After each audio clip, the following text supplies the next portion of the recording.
যখন জীবাত্মা পরমাত্মার চরণে যায় তখন কি বলে? বলে, ওরে মন, কাঁদবি না, কাঁদবি না রে। প্রত্যেকটি মানুষ জন্মের ক্ষণে কাঁদে, সংসারের ঘানি টানতে টানতে মানুষ কাঁদে। সংসারের মধ্যে ভালোবাসাবাসির গল্পে যে যত বেশি ডুব দেবে, শেষের দিনে ভালোবাসার মানুষের কাছ থেকে ব্যথা যন্ত্রণা পেয়ে মানুষ অন্তিমকালে কাঁদে। আর যেদিন তার মৃত্যু হয়ে যায়, মৃত্যুর আগে মৃত্যু যন্ত্রণায় ছটফট করে কাঁদে। আপনি একটা মানুষকে দেখাতে পারবেন না যারা মৃত্যু শয্যায় শায়িত আছেন অথচ সে কাঁদে না, তার যন্ত্রণা হয়নি। একজনকে দেখাতে পারবেন না। মানুষ কিন্তু সারাটা জীবনই কেঁদে যায়। জন্মের দিনে কাঁদা, সংসার চালাতে গিয়ে কাঁদা, ভালোবাসতে গিয়ে প্রতিদানে ব্যথা পেয়ে কাঁদা, আর দেহের যন্ত্রণায় জীবন যখন শেষ হয়ে যায় তখন কান্নাকাটি করে করে মরে যাওয়া। কিন্তু আজকে এই গানটার মধ্যে বলছে একটা কথা, যে ওরে মন, শুনে যা। জন্মের দিনে কেঁদেছিস, কিন্তু সারাটা জীবন ধরে এমন একটা তুই কর্ম করে যা যাতে যেদিন তোর মরণ হবে সেদিন তোকে কাঁদতে হবে না। তুই হাসতে হাসতে গোবিন্দ চরণে যাবি। আর তুই চলে যাবার পরে জগতের মানুষ তোর কথা যেদিন মনে করবে তারা তখন তোর নাম ধরে ধরে কাঁদবে। তবেই হবে মানব জীবন ধন্য। মায়েরা, ক্ষুদিরাম বসু তার মৃত্যুর দিনে সে তো কাঁদেনি। ফাঁসির দড়ি যদি গলায় ঝোলে তাহলে তার কত কষ্ট হতে পারে, এটা ওই বাচ্চা ছেলে ক্ষুদিরাম সে জানা সত্ত্বেও কিন্তু ফাঁসির দড়ি গলায় জড়ানোর কিছুক্ষণ আগে হাসতে হাসতে একটা কথা বলেছিল, হাসি হাসি করবে ফাঁসি, দেখবে জগৎবাসী, একবার বিদায় দে মা, ঘুরে আসি। এই হলো জীবন। ক্ষুদিরাম মৃত্যুর দিনে হাসতে হাসতে জগতের মানুষকে এই শিক্ষা দিয়েছে যে তোরা জন্মের দিনে কেঁদেছিস কিন্তু মরণের দিনে কেউ কাঁদবি না। হাসতে হাসতে জগৎ ছাড়। মানুষ তোর কথা মনে করে কাঁদবে, তুই কেন কাঁদবি? মনে করুন যাদের 70 বছর, 80 বছর, 90 বছর বয়স হয়ে গেছে, এইরকম একজন মাকে বা ঠাম্মাকে বা দাদুকে কোনো নাতি যদি পিছন দিক দিয়ে গলাটা জড়িয়ে ধরে বলে, ও দাদু, ও ঠাম্মা, অনেক তো হলো, কবে এবার পটল তুলবে, কবে বাড়ি যাবে? বলুন, দাদু কি তখন রেগে যায় না? নাতি নাতনিরা দাদু ঠাম্মার সঙ্গে অনেক কিছু গল্প করবে, কিন্তু কোনো দাদুকে যদি বৃদ্ধ হয়ে গেছে দেখে বলে নাতি যে দাদু অনেক তো হলো, এবার তুমি কবে যাবে, কবে টিকিট কাটবে, কবে পটল তুলবে, দাদুর কিন্তু ভেতরে একটা রাগ এসে যায়। কেন রাগ এসে যায়?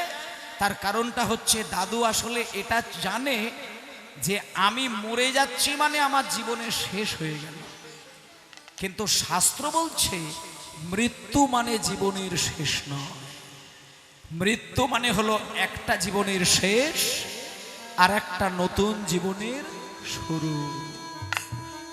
সাধারণ মানুষ মরণের কথা শুনলে পরে মনে মনে কষ্ট পায়, কিন্তু যারা ভক্ত, যারা বৈষ্ণব, যারা সাধক, যারা মুনি, যারা ঋষি, তারা কিন্তু মৃত্যুর কথা শুনলে কষ্ট পায় না। তারা শুধু ভাবে এতদিন আমি ছিলাম মায়ার সংসারে, এইবার যাব আমি আমার গোবিন্দ চরণে। নিতাই গৌর প্রেমানন্দে হরি বল। আমি কেন কাঁদব? যারা কাঁদে কাঁদুক, আমি কাঁদব না। তাই ওমা, আমরা যেদিন জন্ম নিয়েছি মৃত্যু আমাদের হবেই। তাই মরণের কথা শুনে কাঁদার দরকার নেই। বাড়ি যাবার কথা উঠলে দুঃখ অনেকের হয়, কিন্তু যারা সত্যিকারের বোঝে তাদের দুঃখ হয় না। এই যে বৈশাখ মাসটা পড়েছে, বৈশাখের 27 তারিখ যে দিনটা, গত বৈশাখ মাস, ঠিক এখনো 1 বছর কমপ্লিট হয়নি, ঠিক এই বৈশাখের গত বৈশাখ মাসের 27 তারিখে আমার পিতৃ দেব, যিনি আমার বাবা, তিনি জগৎ ছেড়ে বিদায় নেন। নিতাই গৌর প্রেমানন্দে হরি বল। নিতাই গৌর হরিবোল, নিতাই গৌর হরিবোল, নিতাই গৌর হরিবোল। হ্যাঁ, তা আমার মা চলে যায় বাবা চলে যাওয়ার 7 বছর আগে, আর মা চলে যাওয়ার ঠিক 7 বছর আগে আমি আমার ঠাকুরমাকে হারাই। কিন্তু কীর্তন জগতে আমার সঙ্গীত জগতে আসা ছিল ছোট্টবেলা থেকে। আমি যখন ক্লাস 2-এ পড়ি তখন আমি হারমোনিয়াম ধরে গান বাজনা চর্চা করতাম, কিন্তু কীর্তন জগতে এসেছি আমি একেবারে নিখুঁতভাবে 27 বছর কীর্তন জগতে রয়েছে। 27টি বছর গান বাজনা কীর্তন জগতে আছি, কিন্তু আমি ক্লাস 2 থেকে হারমোনিয়ামে গান বাজনা অভ্যাস করে যাই। তাই ঠাকুরমা আমার পাশে বসে খুব গান শুনত, আর আমার মা আশপাশে বাড়ির কোথাও গান হলে মা যেতেন, আমার বাবাও শুনতেন আমার গান, কীর্তন গান। কিন্তু আমি 26 তারিখে গানে বেরিয়ে যাই, যথারীতি গান বাজনার আসরে আমি তখন গান গাই। কিন্তু গান থেকে নামার পরে বাড়ির লোক বলেনি, বাড়িতে গিয়ে দেখলাম 12টা 15, 26 তারিখ 12টা 15, তাই ওটা 27 তারিখ বললাম, কিন্তু 26শে বৈশাখে রাত্রির 12টা 15-তে উনি আমাদেরকে ছেড়ে চলে যান। সেই জন্য আমি একটা জিনিস আপনাদের বোঝাতে চাই যে পিতা মাতা গুরুজন যারা আসেন তারা যখন আমাদেরকে ছেড়ে দিয়ে চলে যায়, আমরা দুম করেই বলে ফেলি যে বাবা মারা গেছে, মা মারা গেছেন, কিন্তু গুরুজনরা মরে গেছেন এটা মুখে না বলাই ভালো। কারণ মানুষ মরবে কেন? এই যে আমরা আজকে কীর্তন শুনতে এসেছি, 100 বছর আগে এখানে আমরা কেউ ছিলাম কি?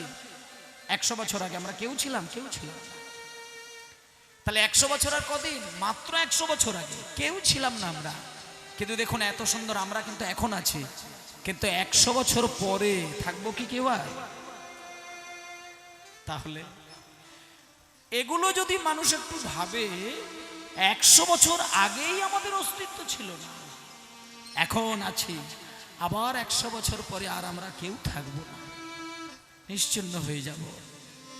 তাহলে আমরা কদিনের জন্য এসেছি? বেশি দিনের জন্য নয়, সামান্য দিনের জন্য।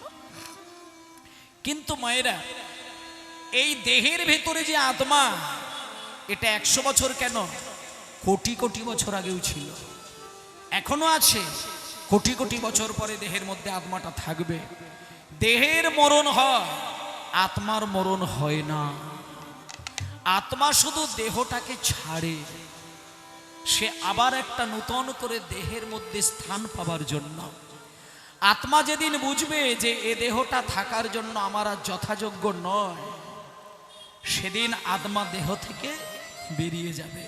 যেটা আমরা বলি মৃত্যু, যেটা আমরা মরণ বলি।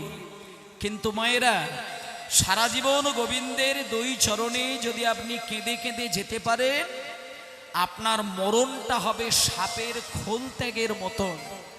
সাপ যখন খোলস ত্যাগ করে, মায়েরা দেখতে পাবেন, কোনোদিন যদি চোখে আপনার পরে সাপ খোলস ত্যাগ করছে, দেখবেন খোলের ভেতর থেকে সাপটা ধীর গতিতে ধীরে ধীরে বেরিয়ে যায়, আর সাপের মতন আকৃতির দেহ ধারণ করে খোলটা কিন্তু মাটিতে পড়ে থাকে। ঠিক যে একনিষ্ঠ কৃষ্ণ প্রেমিক হবে, যার দেহ, যার মন, যার বুদ্ধি সবকিছু কৃষ্ণময় হয়ে থাকে, তার যেদিন মরণ হবে, সাপের খোলের মতো দেহের খোল থেকে আত্মাটা গোবিন্দের চরণে গিয়ে বিলীন হয়ে যাবে। তাই গৌর প্রেমানন্দে হরি বল। সেইটাই হলো আমাদের উত্তর গোষ্ঠ।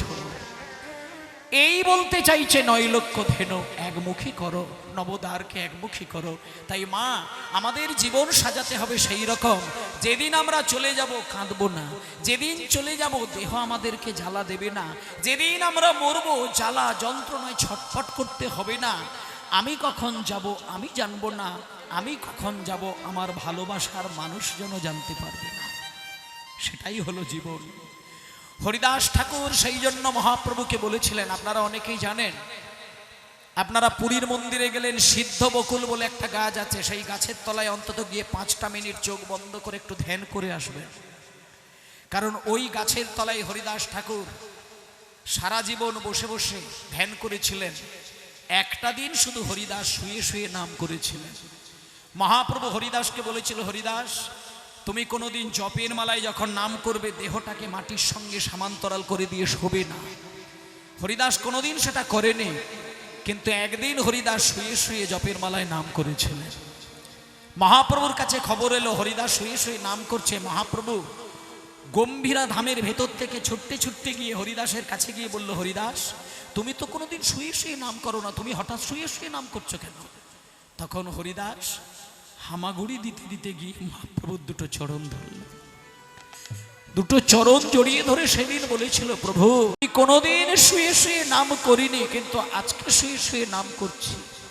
কেন করছি একটু পরেই আমি জানিয়ে দেব, কিন্তু তার আগে তোমার চরণ দুটো জড়িয়ে ধরে তিনটে জিনিস আমি তোমাকে চাই, তুমি আমাকে না করবে না।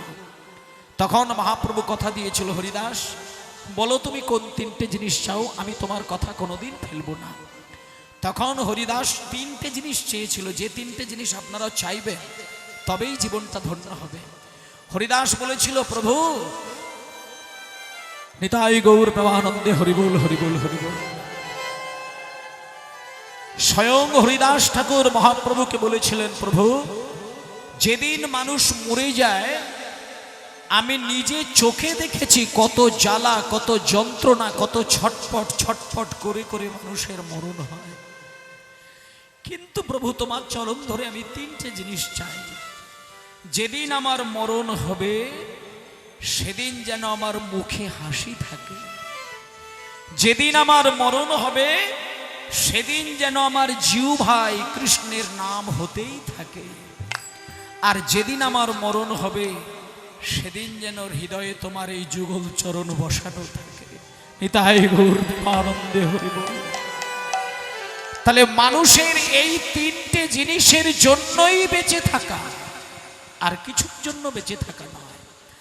সাধারণ মানুষ ভাবে ভগবানকে ডাকবো কেন, কিন্তু এটা বোঝে না যে মৃত্যুর দিনে যে যন্ত্রণাটা তোমার আসে, তোমার ভালোবাসার মানুষও সেই যন্ত্রণা সহ্য করতে পারে না বলে সে তখন বাইরে এসে ভগবানকে কেঁদে কেঁদে বলে, ঠাকুর তুমি ওকে মেরে দাও, দিয়ে তুমি আমাকে বাঁচাও।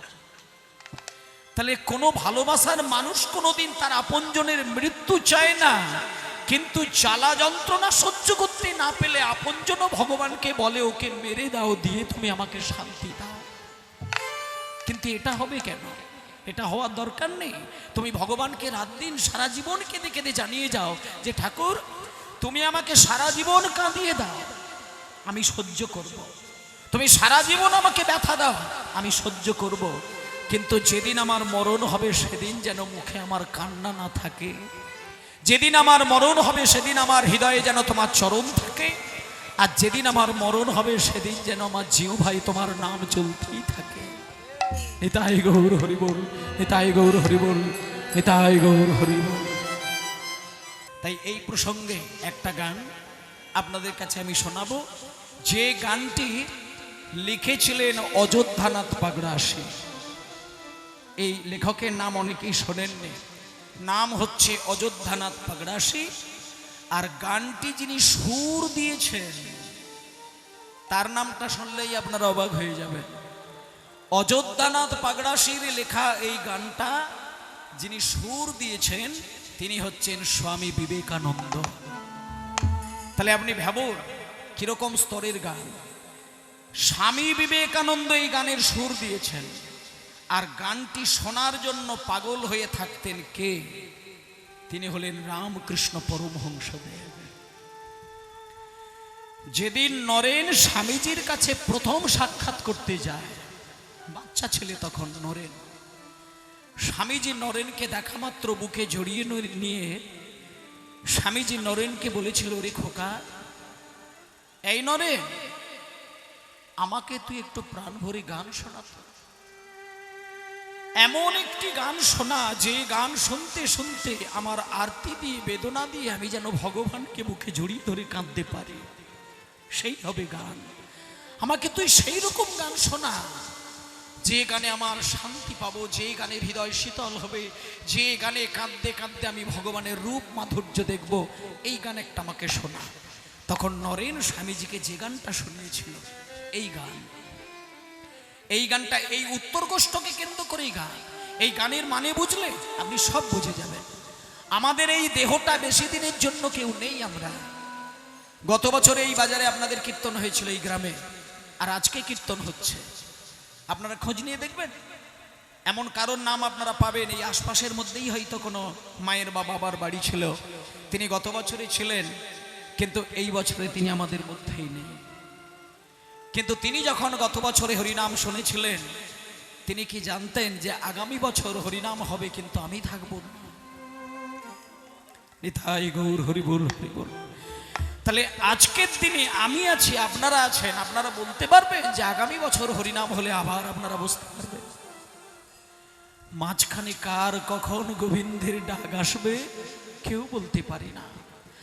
আজকে আছো কালকে থাকবে এইটুকু গ্যারেন্টি তুমি দিতে পারবে না। তাই সময় যখন হাতে আছে, বুদ্ধি যখন তোমার সুস্থ রয়েছে, দেহ যখন তোমার সুস্থ আছে, তুমি সদাই নামের জলে তুমি নিজেকে ভাসিয়ে দাও। গোবিন্দ কখন ডাকবে কিছুই বলতে পারবে না। তাই মায়েরা, এই প্রসঙ্গে স্বামীজি যেই গানটা গেয়েছিল, আমি গানটা কয়েকটা লাইন আপনাদের কাছে আমি গাইব। ওরে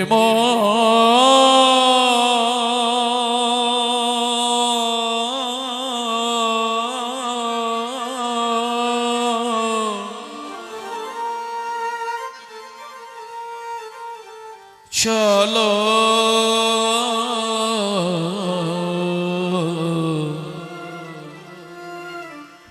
নিজ নিকেতনে, ওরে মন চলো নিজ নিকেতনে। নটি বিনোদিনীতে রামকৃষ্ণদেব এই গানটা গেয়ে মানে শুনতে শুনতে বুক চাপড়ে কেঁদেছিল না? রামকৃষ্ণদেবের এই গানটা হচ্ছে পছন্দের গান। এই গানটা আপনাদের কাছে একটু গাইছি, মানেগুলো বুঝিয়ে দিচ্ছি, তাহলে বুঝতে পারবেন আমাদের জীবনটা কোন জায়গায়। আজকে বলছে ওরে মন মন চলো নিজ নিকেতনে, মন চলো নিজ সরাসরি সময় চলে যাবে, চলো নিজ নিকেতনে। সংসার বিদেশে বিদেশীর বেশে, সংসার বিদেশে বিদেশীর বেশে, ভ্রম কেন অকারণে মন চলো নিজ নিকেতনে, মন চলো নিজ হরি হরি হরি মনে, মন চলো নিজ নিকেতনে, চলো নিজ নিকেতনে। এইটাই আমি মায়েদেরকে বোঝাতে চাই। আস্তে মায়েরা, এই জায়গাগুলো একটু বুঝবেন। যে যার মনকে শুধু একটা সংবাদ নিত্যদিন পৌঁছে দেবেন, মনকে শুধু বলবেন ওরে মন, তুই যে বাসনার জন্য ছটফট করিস আমার দেহের ভেতরে, বাসনা কামনা পূরণ করার আগে তুই একটা কথা মনে রাখিস, এটা আমার আসল বাড়ি নয়, কটা দিনের জন্য এসেছি, আমার আসল বাড়ির ডাক আসলে পরে যেতে হবে, সেটাই আমার নিজের বাড়ি। তাই জন্য বলছে ওরে মন চলো নিজ নিকেতন। সংসার বিদেশে বিদেশীর বেশে, ভ্রম কেন কারণ। অনেক বাড়ির মায়ের ছেলেরা দেখবেন চাকরি সূত্রে বিদেশে গিয়ে বাড়ি ভাড়া নিয়ে দিন কাটায়। অনেক আছে, অনেক বাড়ির ছেলেরা আছে চাকরির কারণে আমেরিকা গিয়ে, ইংল্যান্ডে গিয়ে, মুম্বাইয়ে গিয়ে, দিল্লিতে গিয়ে, হ্যাঁ ফ্রান্সে গিয়ে বাড়ি ভাড়া নিয়ে সেইখানে বিয়ে থা করে দিন কাটাচ্ছে।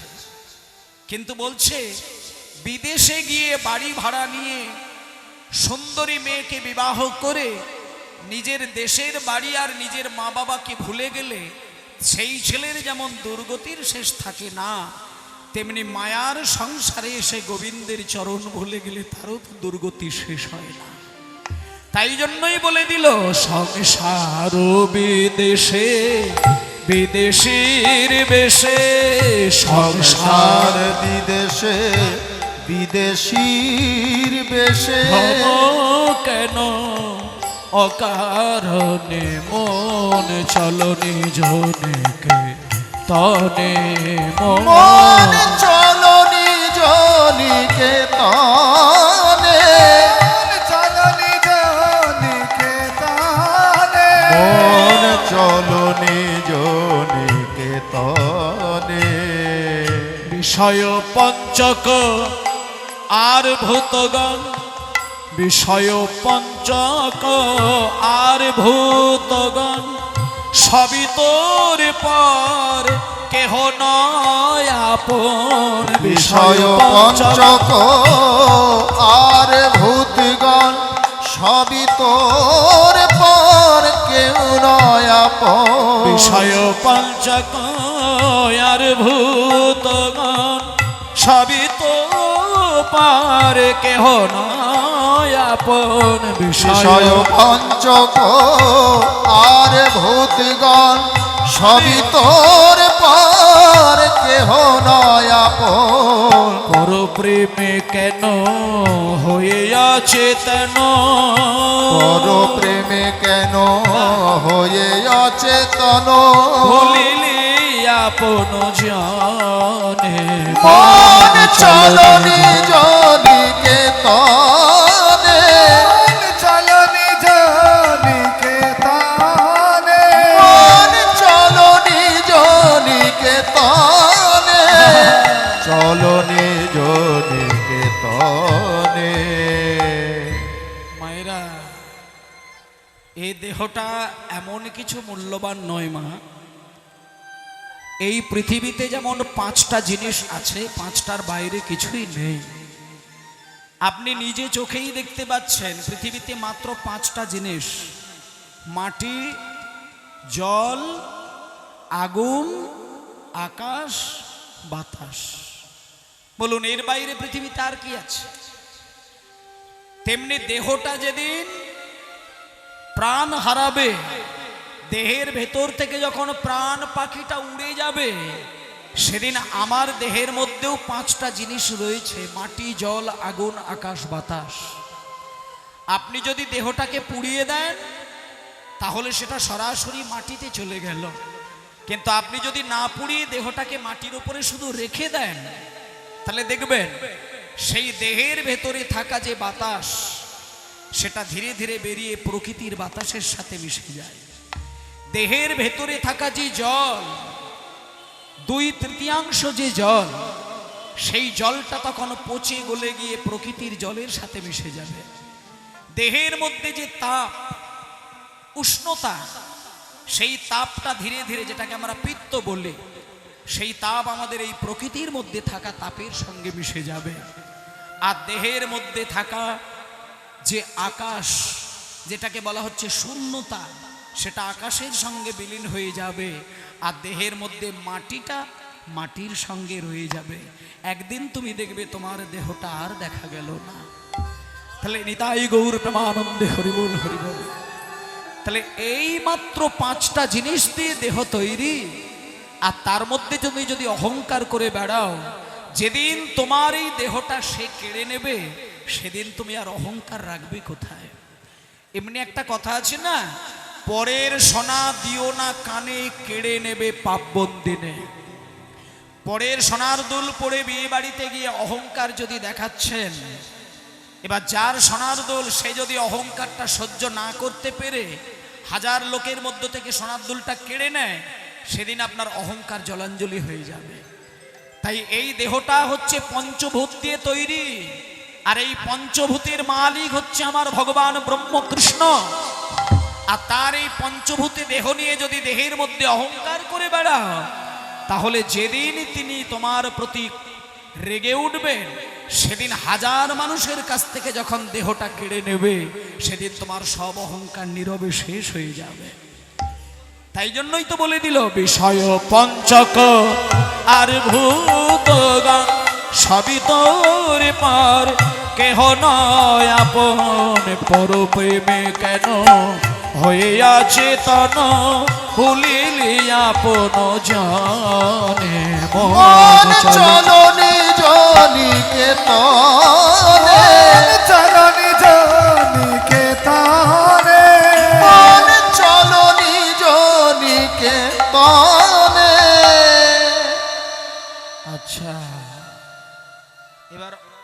অনেকে হয়তো বলতে পারে, তাহলে বাবা ঠিক আছে, তাহলে যদি আমি আমার এই দেহটার মনটাকে সত্যিই গোবিন্দের কাছে বসিয়ে রাখতে চাই, আমি আর অহংকার করব না, আমি আর কামনা বাসনার দিকে বেশি ধাবিত হব না।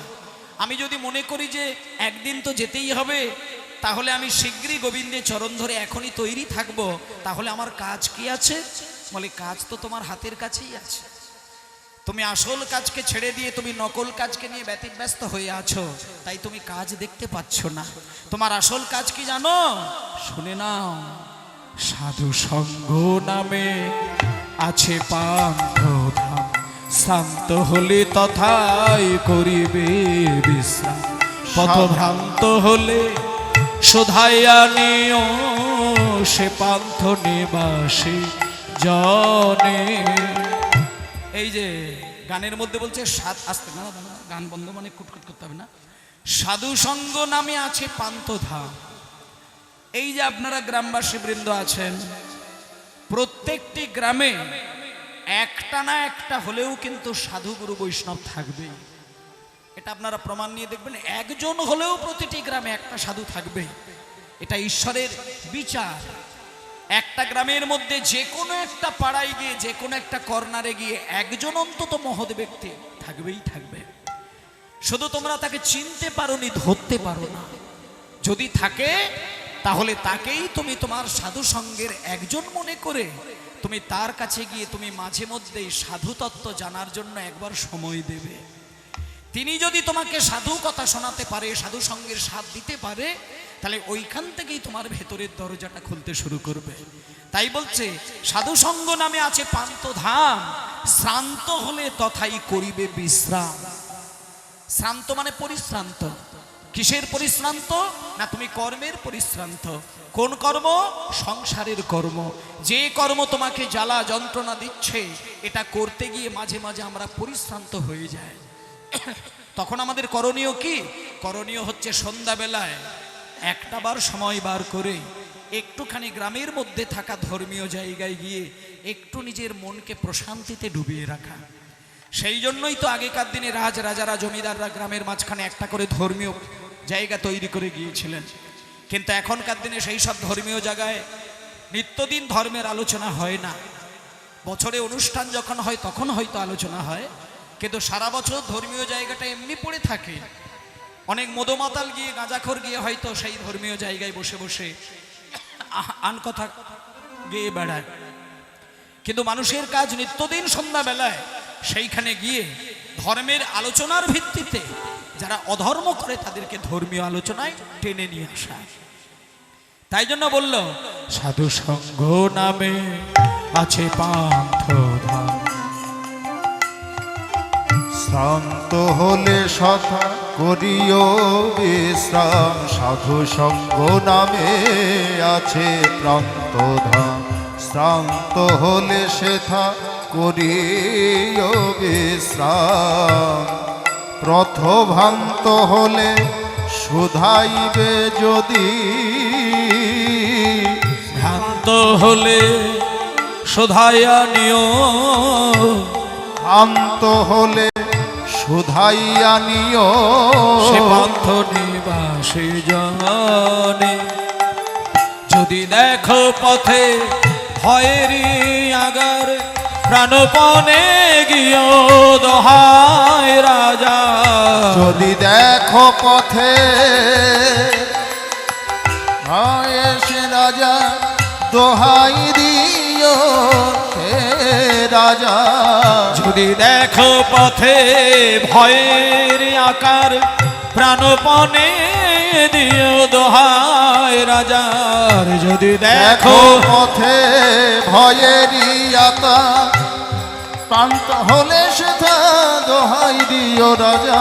পথভ্রান্ত যদি দেখো পথে ভয়েরই আকার, প্রাণপণে দিও দোহাই রাজার। যদি দেখো পথে ভয়েরই আকার, প্রান্ত হলে সেথা দিহ দোহাই রাজা। প্রাণপণে দিহ দোহাই রাজার। সে পথে রাজার প্রবল প্রতাপ সে পথে রাজার প্রবল প্রতাপ সমমণ্ডলে যার শাসনে মন চলনি জনিকে হরি বল, হরি বল। চলনি জনিকে তানে মন চলনি জনিকে তানে চলনি জনিকে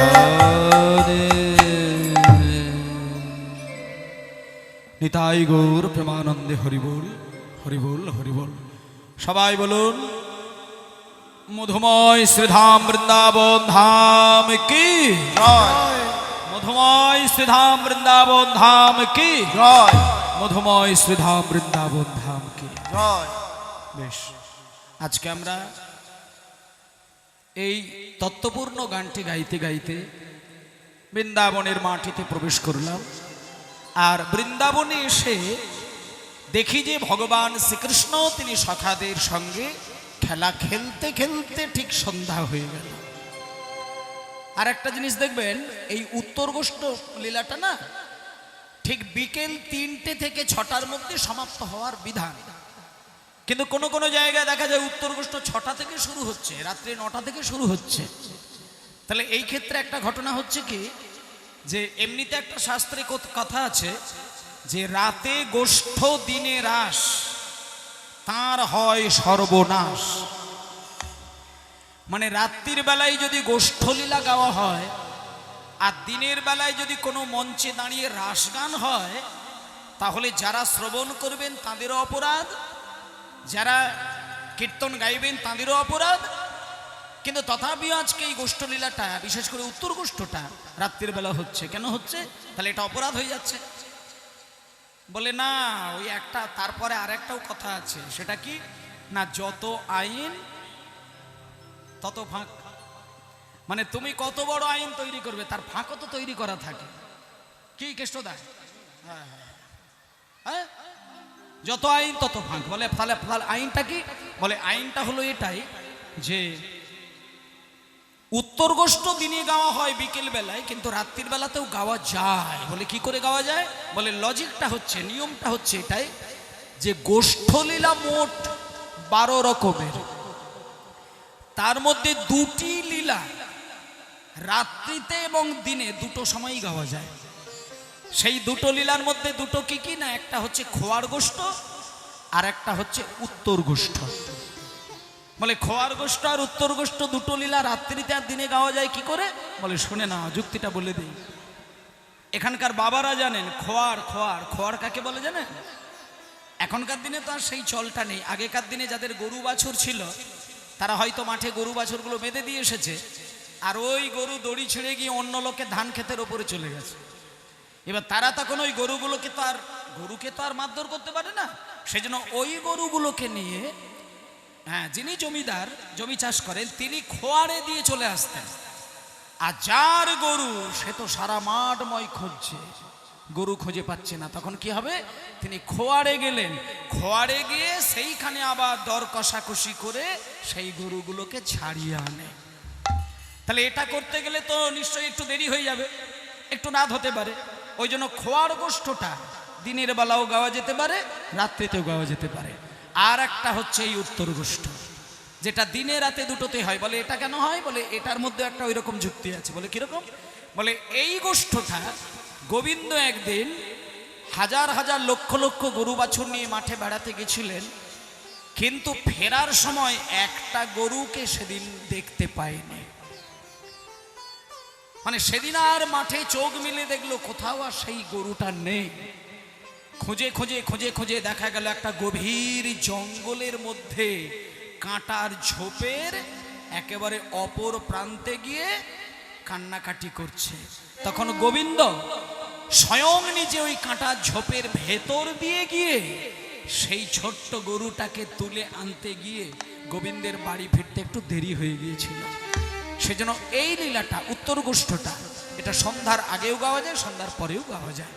তাই জন্য আজকে আমরা এই দুটি লীলা, আচ্ছা বেশ, হ্যাঁ, এই দুটো লীলা দিনে রাতে করা যেতে পারে। তা আজকে আমরা দেখব মধুময় বৃন্দাবনে ভগবান খেলা খেলতে খেলতে কখন খেলাটা বন্ধ করে দিল, আর সেই ফাঁকে একটুখানি আমার বাবারা প্রতিদিনের ন্যায়, প্রতি ক্ষণের ন্যায়, প্রতি প্রহরের ন্যায় আপনাদের কাছে ওনারা যথারীতি ভিক্ষা স্বরূপ যাবেন। আপনারা যথারীতি যেইভাবে দান করেন ওনাদেরকে কৃষ্ণ সেবার উদ্দেশ্যে দান করে দেবেন। বাবারা একটু যারা যাবেন একটু বেরিয়ে যাও। নিতাই গৌর প্রেমানন্দে হরিবোল হরিবোল হরিবোল। আজ খেলে রাম কানাই, আজ খেলে রাম কানাই, আজ খেলে রাম কানাই, আজ খেলে রাম কানাই, খেলে রাম কানাই, খেলে রাম কানাই, খেলে রাম কানাই, খেলে রাম কানাই, খেলে রাম কানাই, খেলে রাম কানাই, খেলে খেলে রাম কানাই, খেলে রাম আজ কানাই, খেলে রাম কানাই, আজ খেলে রাম কানাই, খেলে রাম কানাই। সমভয় সখাসনে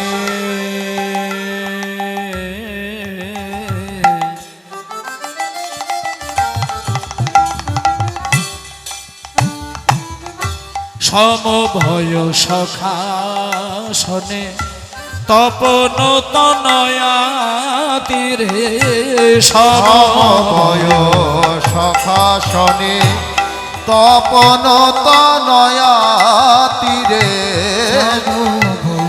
সখাসনে তপন তনয়া আর সমভয় সখাসনে যমুনা পুলিন বনে, সমবয় সখাসনে যমুনা পুলিন আর বনে, কাঁধে চড়া কাঁধে করা, কাঁধে চড়ায়ার কাঁধে আর কাঁধে চড়া আর কাঁধে করা, কাঁধে চড়ায়ার কাঁধে করা, কাঁধে চড়ায়ার কাঁধে আনন্দের সীমানায় খেলে রাম কানাই, আজ খেলে রাম কানাই, রাম কানাই।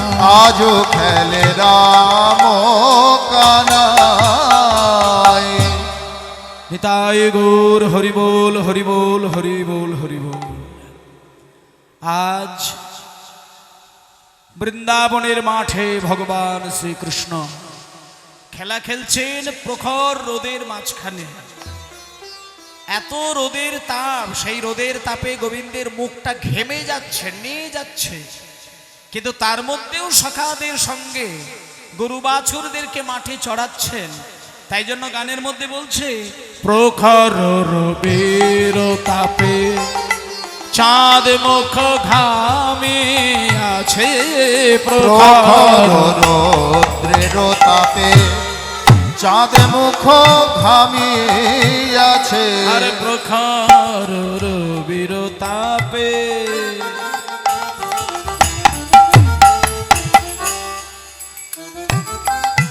শ্যামের চাঁদ মুখ ঘামে আছে, প্রখর রবির তাপে সামের চাঁদ মুখ ঘামে আছে। যখন গোবিন্দের মুখটা ঘেমে যাচ্ছে, যখন আমার প্রাণ গোবিন্দের মুখটা ঘেমে যাচ্ছে, তখন পূর্ণমাসী যোগমায়া তিনি মেঘ রূপ ধারণ করে মেঘে ঢাকে দিন মনে, মেঘে ঢাকে দিন মনি, তাই মেঘে ঢাকে দিন মনে। খেলে রাম কানাই, আজ খেলে রাম কানাই, আজ খেলে রাম কানাই, আজ খেলে রাম কানাই। শ্রীরাম রে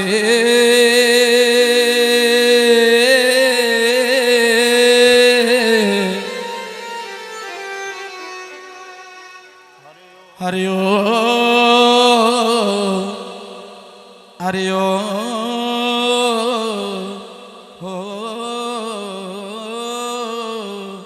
হরি ও পালে ঝড়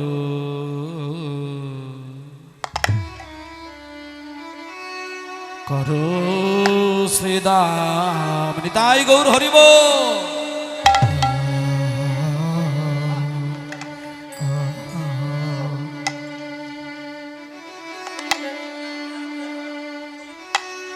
পাল ধরো করো ও ও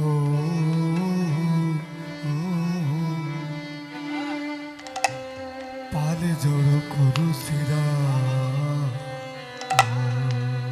শ্রীদাম নিতাই গৌর হরিবল হরিবল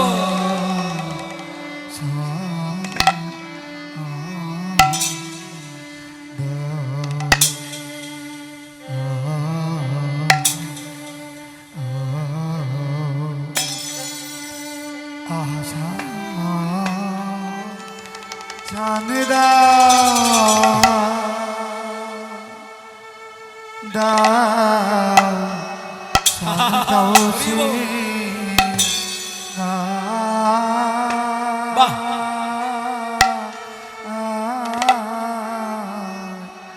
শ্রীরাম রে ও পালে জড়ো করো ও ও করো শ্রীদা পালে জড়ো করো শ্রীদা শ্রীদাম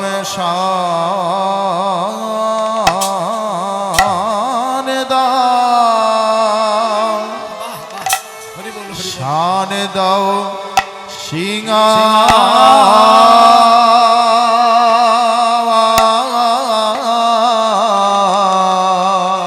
শ্রীরাম রে ও পাল জড়ো করো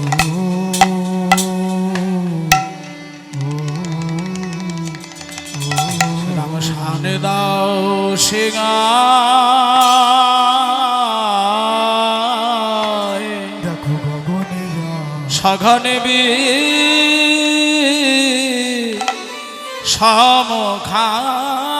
সমখায় না বুঝি নাম করে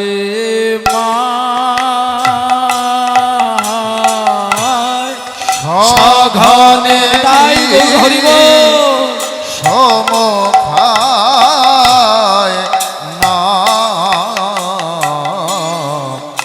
নাম করে মা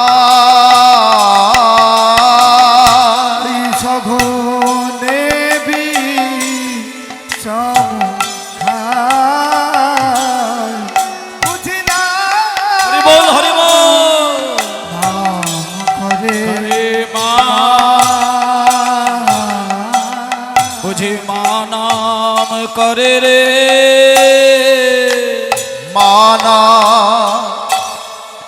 করে রে বুঝি মা নাম করে রে বুঝি নাম করে রে ঘরে বসে বুঝি মা নাম করে রে ঘরে বসে মা বুঝি মা নাম করে রে ওই ঘরে বসে বুঝি মা নাম করে রে ওই ঘরে বসে বুঝি মানাম করে রে বলি ঘরে বসে বুঝি আয় গোপাল আয় বলে ঘরে বসে বুঝি আয় গোপাল আয় বলে ঘরে বসে বুঝি আয় গোপাল আয় ঘরে বসে বুঝি আয় গোপাল আয় বলে ঘরে বসে বুঝি আয় গোপাল আয় বলে ঘরে বসে বুঝি মানা করে রে।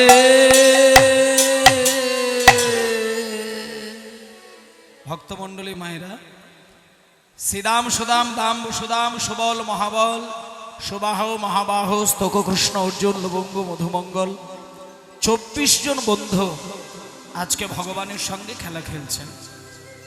এবার আপনাদেরকে একটুখানি তত্ত্বের দিকটা বুঝিয়ে দিই। বৃন্দাবনের মাঠে খেলা খেলেন 24 জন, কৃষ্ণ আর বলরাম এই নিয়ে 26 জন। আর দেহতত্ত্বের দিকে বলছে বৃন্দাবনটা হচ্ছে তোমার দেহটাই বৃন্দাবন, আর তার মধ্যে থাকা 2 জন সেটা হলো জীবাত্মা পরমাত্মা।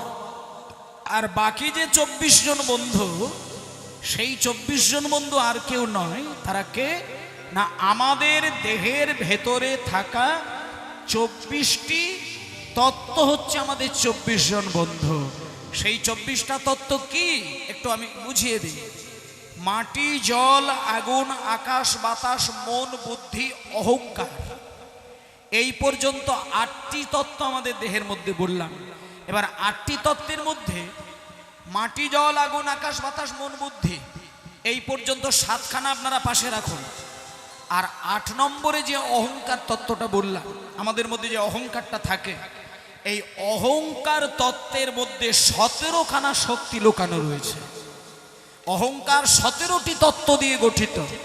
সেই 17টি তত্ত্ব কি কি সেটাও আপনারা গুনে নিন। চক্ষু, কর্ণ, নাসিকা, জিহ্বা, ত্বক, যেটা হচ্ছে পঞ্চ জ্ঞানেন্দ্রিয়। তারপরে পঞ্চ জ্ঞানেন্দ্রিয় পঞ্চ তন্মাত্র, রূপ, রস, গন্ধ, স্পর্শ, শব্দ। পঞ্চ কর্মেন্দ্রিয় মুখ, পানি, পাদ, পায়ু, উপস্থ, এই নিয়ে 15। আর এর সঙ্গে সূক্ষ্ম দেহ আর অবিদ্যা। তাহলে পঞ্চ জ্ঞানেন্দ্রিয়, পঞ্চ কর্মেন্দ্রিয়, পঞ্চ তন্মাত্র, সূক্ষ্ম দেহ আর অবিদ্যা, এই নিয়ে হচ্ছে 17। আর 17-র সঙ্গে 7 যোগ করলে কত হয়? হয়ে গেল 24। তাহলে 17 সাথে 24। পঞ্চ জ্ঞানেন্দ্রিয় চক্ষু, কর্ণ, নাসিকা, জিহ্বা, ত্বক। পঞ্চ কর্মেন্দ্রিয় মুখ, পানি, পাদ, পায়ু, উপস্থ। পঞ্চ তন্মাত্র রূপ, রস, গন্ধ, স্পর্শ, শব্দ, সূক্ষ্ম দেহ, অবিদ্যা, এই 17। আর এদিকে 7টি, এই নিয়ে 24। কৃষ্ণ আর বলরাম তত্ত্বের দিকে জীবাত্মা পরমাত্মা। যেমন কৃষ্ণ বৃন্দাবনে বলছে 24 জন বন্ধুকে বলছে, ওরে শ্রীরাম, আমাদের গরু বাছুরগুলো সব এক জায়গায় কর, নইলে আমরা বাড়ি যেতে পারবো না। তত্ত্বের দিকে যখন যেমন বলছে আমরা বাড়ি যেতে পারবো না, শ্রীদাম সুদামকে নিয়ে সিঙা বাজা গরু বাছুর এক জায়গায় কর। আর আমাদের তত্ত্বের দিকে একটা জিনিস শোনাচ্ছে যে এখানে 9 লক্ষ গরু মানে 9 মানে 9টি, লক্ষ মানে দ্বার। 9 লক্ষ মানে নবদ্বার দিয়ে আমাদের মনটা বিভিন্ন দিকে ছুটে যায়। আমাদের দেহের মধ্যে 9টি ছিদ্র হচ্ছে নবদ্বার, যেখান দিয়ে সারা জীবন আমরা নবদ্বার দিয়ে মনকে 9 রকমের কাজের জন্য লুকিয়ে রেখেছিলাম। কিন্তু যেদিন গোবিন্দকে ডাকার দিন আসবে, সেদিন তোমাকে নবদ্বারকে একমুখী করে এবার গোবিন্দের দিকে মনটা ফেরাতে হবে। 2টো চোখ, 2টি কান, 2টি নাকের ছিদ্র, এই নিয়ে 6টি দ্বার। আর মুখ, পায়ু, উপস্থ, এই হচ্ছে 9টি দ্বার। 9টি দ্বার দিয়ে আমাদের মন 9 দিকে ছুটে যায়। সেই জন্য আমরা ভগবানকে ডাকার জন্য শক্তি অর্জন করি না। কিন্তু নবদ্বারকে যারা একমুখী করতে পারবে, তারা কিন্তু অনায়াসে গোবিন্দের চরণ পেয়ে যাবে। তাই জন্য বলছে যে আজকে তোরা সব 9 লক্ষ ধেনু এক জায়গায় কর, নইলে আমরা বাড়ি যেতে পারবো না। তাই জন্য বলছে পালে জড় কর শ্রীদাম, শানে দাও সিঙা। পালে জড় করো শ্রীদাম, শানে দাও সিঙা। সঘনে বিষম খায় নাম কর করে মামা তাই সঘনে বিষম খায় নাম করে মায় আজ মাঠে আমাদের বিলম্ব দেখিয়া আজ মাঠে আমাদের বিলম্ব দেখিয়া আর আজ মাঠে আমাদের বিলম্ব দেখিয়া মাঠে আমাদের বিলম্ব দেখিয়া হেন বুঝি ডাকে মামার পথ পানে চাইয়া হেন বুঝি ডাকে মায়া আমার পথ পানে চাইয়া কেন বুঝি ডাকে মায়া কত পানে চাইয়া। দাঁড়াও দাঁড়াও। আচ্ছা মায়েরা, এই যে একটা বিষম খাওয়ার একটা মানুষের প্রবণতা থাকে না, বিষম খায়, কাজ করতে গেলে বিষম খেয়ে যাওয়া, খেতে খেতে বিষম খেয়ে যাওয়া, কথা বলতে বলতে বিষম খেয়ে যাওয়া, এগুলো যদি কোনো মানুষের হঠাৎ করে হয়ে যায়, আমরা দম করে একটা ভাবি কি কেউ না কেউ নাম করছে, এটা আমরা বলি। তা আজকে কৃষ্ণ ঠিক এই সন্ধ্যাবেলায় যখনই শ্রীদাম সুদামকে ডাকতে গেল, এত জোর বিষম খেয়ে গেল যে আর কিছুক্ষণ কথা বলতে পারলো না। তখন শ্রীদাম সুদাম ছুটে এসে বলছে, কানাই কানাই, এতদিন তুই আমাদের সঙ্গে খেলা খেলছিস, কই কোনোদিন তো তোর বিষম লাগেনি, আজকে তুই হঠাৎ বিষম খেলি কেন? তখন কৃষ্ণ বলছে, ওরে ওরে শ্রীদাম, ওরে সুদাম, ওরে দাম বসুদাম, এতদিন যেমন আমি বিষমটা খাইনি, তেমন এতগুলো দিন তো আমার বাড়ি ফিরতে দেরিও হয়নি। আজকে যেহেতু আমার বাড়ি ফিরতে দেরি হয়েছে, আমি বুঝতে পেরেছি আজকে বুঝি আমার মা নাম করলো। যখনই বলেছে আমার নাম করলো, তখন শ্রীদাম সুদাম বলছে, ও আচ্ছা, তোর মা নাম করলে পরেই তোর বিষম খায়, বিষম লাগে? তাহলে এতগুলো দিন যে তুই আমাদের সঙ্গে খেলা খেলছিস, এতদিন তোর বিষম লাগেনি, তার মানে এতদিন তোর মা নাম করেনি, আজকেই তোর নাম করলো? বলে না, সেটা নয়, এখানেও একটা তত্ত্ব আছে। বলে কিরকম? বলে শোনো, লালটু পল্টু কেলটু নান্টু ঝন্টু এইরকম হাজার ছেলের মা কিন্তু হওয়া সহজ, কিন্তু গোপালের মা হওয়া, কৃষ্ণের মা হওয়া, গোবিন্দের মা হওয়া, এতে যেমন আনন্দ থাকে তেমন ভেতরে বেদনাটাও কিন্তু সাগরের সমান। বলে কিরকম? বলে যশোদা দেবী হচ্ছে কৃষ্ণের মা, কিন্তু যশোদা দেবীকে একটা নিয়মের মধ্য দিয়ে চলতে হতো। সেটা কি নিয়ম? নিয়মটা হচ্ছে এটাই, সকাল বেলায় গোপালকে কোলে বসিয়ে রেখে তাকে সাজিয়ে গুছিয়ে সখাদের হাতে ছেড়ে দিত, কিন্তু সারাদিন গোপাল মায়ের কাছে থাকে না। কিন্তু মা যশোদা সারা দিনের মধ্যে একটা বারও কিন্তু গোপালের নামটা কিন্তু বলতে পারতো না। কেন নাম বলতে পারতো না? তার কারণটা হলো এটাই, মা জানে গোপাল আমার খেলতে গেছে, আর আমি যদি ঘরে মা হয়ে তার নামটা একবার করি, ও খেলতে খেলতে বিষম খাবে, সেই জন্য আমি ওর নাম করতে পারবো না। কিন্তু যখন সন্ধে গড়িয়ে রাত্রি 9টা বেজে যাচ্ছে, তখন কি আর মা যশোদা দেবী চুপ করে থাকতে পারে বলুন? সকালবেলা পাঠিয়েছে, দুপুর গড়িয়ে বিকেল গড়িয়ে রাত্রি 8টা গড়িয়ে 9টা বাজতে যায়, তখন যশোদা দেবী আর সহ্য করতে না পেরে দুম করে যশোদা একটাবার শুধু বলে ফেলেছে, গোপাল রে। আর যেই গোপাল রে বলে ফেললো, অমনি গোবিন্দ আমার সেই মাঠে বিষম খেয়ে গেছে। আর যখনই বিষম খেয়েছে, শ্রীদাম সুদাম ছুটে এসে বলছে, কানাই কানাই কানাই, কে তোর নাম করলো, কে তোর নাম করলো, কে তোর নাম করলো? তখন কানাই বলছে, কি আমার নাম করেছে জানিস? আমি বুঝতে পেরেছি, আমার মনে হয় আমার মা যশোদা দেবী আমার নাম করলো। বলে কেন, তোর মা তো নাম করছে কেন? বলে বুঝলি না কেন আমার মা নাম করলো, বুঝতে পারলি না? ওই দেখ আজও মাঠে আমাদেরও, আজ মাঠে আমাদেরও বিলম্ব দেখিয়া, হরি হরি বল, হরি হরি বল। মাঠে আমাদের আজ মাঠে দেখিয়া ওই বেলিয়াব, বেলা গেল, বেলা গেল, সূর্য ঢলে গেল, তাই বলছে বেলিয়াব শান হলো কহি যে তোমারে, অবসান হলো কহি যে তোমারে, অবসান হলো বলি যে তোমারে, আমারে না দেখে আমায় প্রাণ কেমন করে, মায়ের না দেখিলে প্রাণ কেমন জানি করে,